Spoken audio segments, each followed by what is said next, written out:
स्वामी समर्थ आणि व्यसनी माणूस। अक्कलकोट जवळील एका गावात एक माणूस राहत होता। दारू, वाईट संगत, राग या सगळ्या व्यसनांनी त्याचं आयुष्य उद्ध्वस्त झालं होतं। घरात नेहमी कटकट, पैशांची चणचण, लोकांचा तिरस्कार। पण तरीही तो स्वतःला सावरू शकत नव्हता।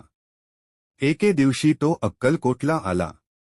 कारण नव्हतं श्रद्धेचं, तर फक्त कुतूहल होतं। हे स्वामी खरंच काही बदल घडवतात का?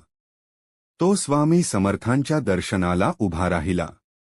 स्वामींनी त्याच्याकडे फक्त एक नजर टाकली, ती नजर कठोरही होती आणि करुणेचीही। स्वामी म्हणाले, दारू सोड म्हणत नाही, पण आजपासून खोटं बोलणं सोड। तो माणूस गोंधळला। हे काय उत्तर असं वाटलं, पण स्वामींचं वाक्य मनात बसलं। दिवस गेले, खोटं बोलणं सुटलं। खोटं सुटलं तसं अपराधीपणाची जाणीव झाली। आणि अपराधीपणातून हळूहळू व्यसनाची लाज वाटू लागली।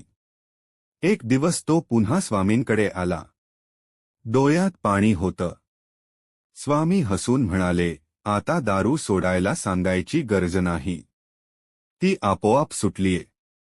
त्या दिवसापासून तो माणूस बदलला। व्यसन नाही, राग नाही, फक्त कष्ट आणि प्रामाणिकपणा। गावात तोच माणूस नंतर इतरांना समजावू लागला। स्वामी शिक्षा देत नाहीत, ते आतून माणूस बदलतात।